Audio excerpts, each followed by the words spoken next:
Happiness is a choice.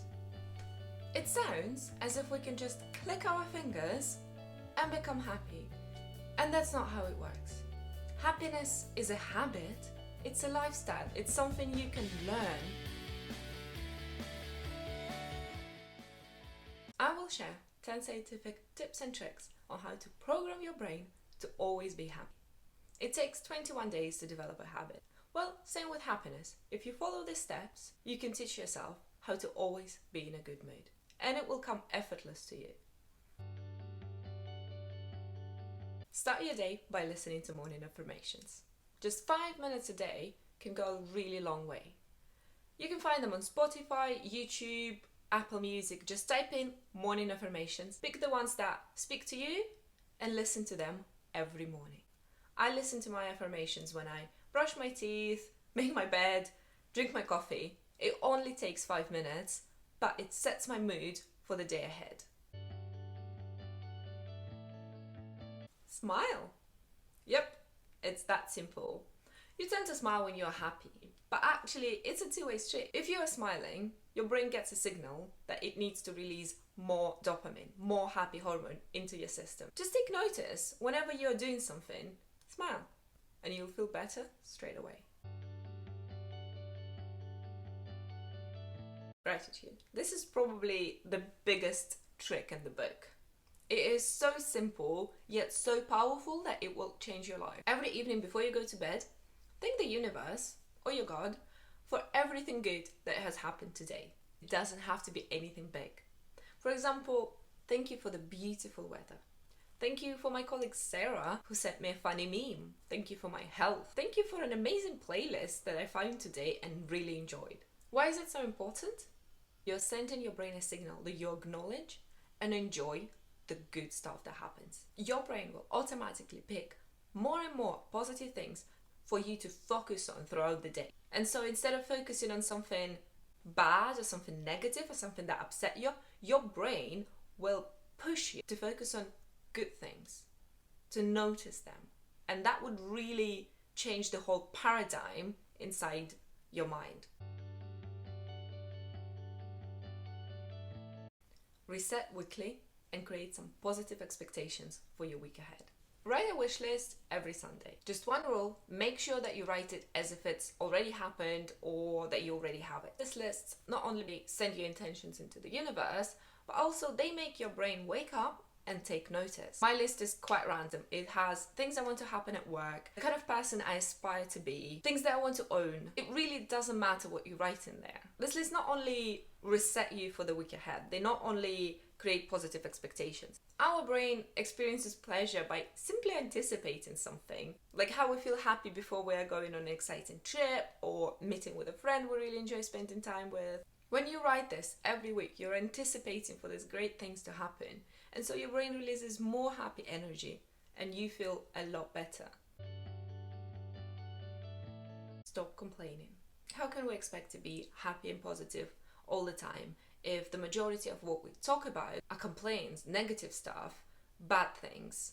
Our brain takes notice and focuses on what we spend most of our time talking. So if you're out there posting negative things on social media, complaining to your friends about your job or the unfortunate event, you program your brain to send you more information that you can then complain about.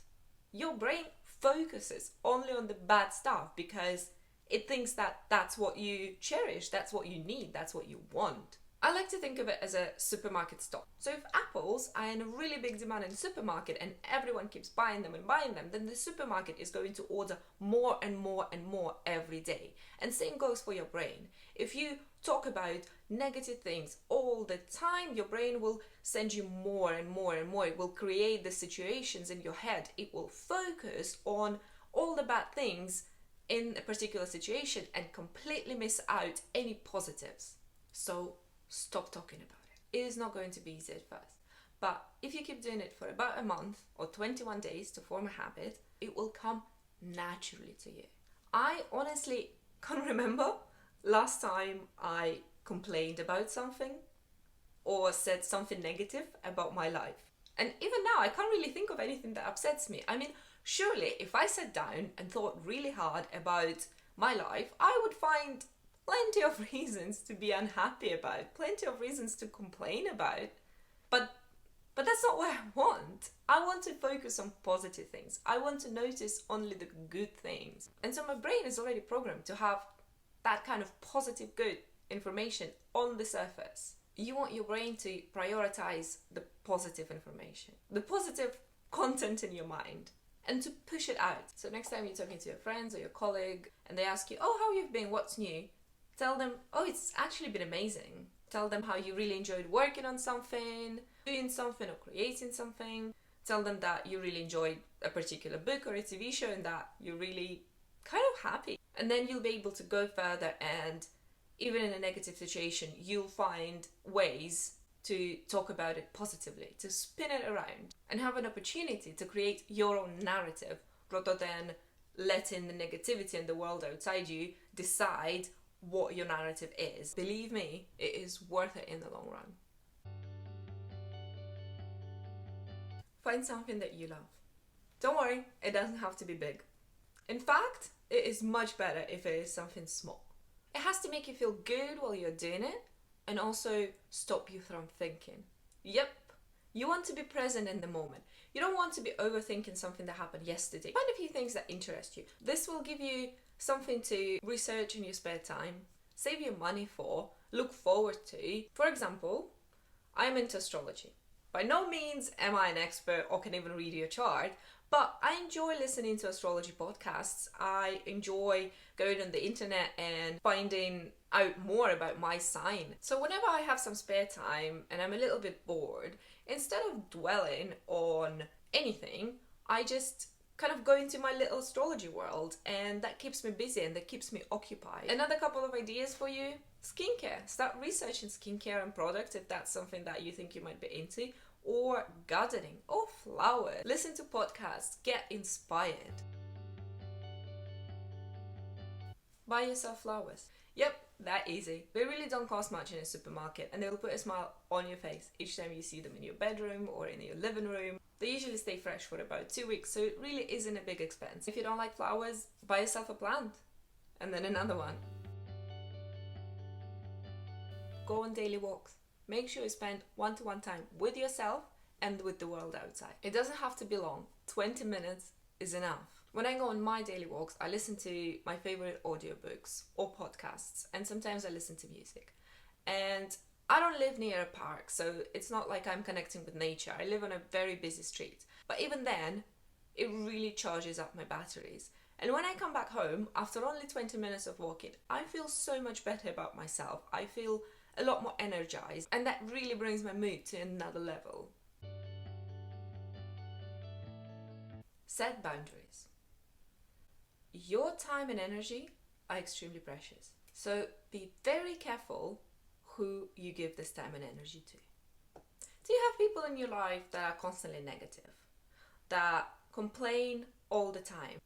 People who use you as a therapist or a constant shoulder to cry on? What they might not understand is they're not only taking your time and energy, they're also filling you up with their negativity. They are unloading onto you. And that is not fair. That is an extremely selfish thing to do. So limit the time you spend with these people. You simply cannot afford to take in their problems all the time. Consume positive content. Human mind is like a vessel. Whatever you put into it, that's what you've got inside. If you're mainly watching sad shows, listening to depressing music, following negative people on Twitter, how do you expect to be positive? How do you expect to be happy? Take it one step at a time. Notice that someone is being constantly negative on social media? Mute them. Follow people who write about positive things, who are happy with their lives. Create a new playlist for yourself. You can try it after this video. Listen to S Club 7 Don't Stop Moving and tell me that your mood didn't go from this to this within a couple of minutes. So imagine if every piece of content that you consumed was just as positive as that song. You would be filled with positive, happy energy, and that's how you will feel. And that is all. Thank you for watching, and I wish you all a lot of luck in your journey to happiness. And if you have any questions, leave them in the comments below. Next week, I'll share the most effective law of attraction technique that will give you results within 3 weeks. I use this technique for most of the things I have in my life actually right now. An amazing partner that I've got, an amazing job that I've had for the last 2 years and that I love immensely. The house that I live in, honestly everything, and it all came true. So make sure you subscribe and click the notification button, and I will see you very soon.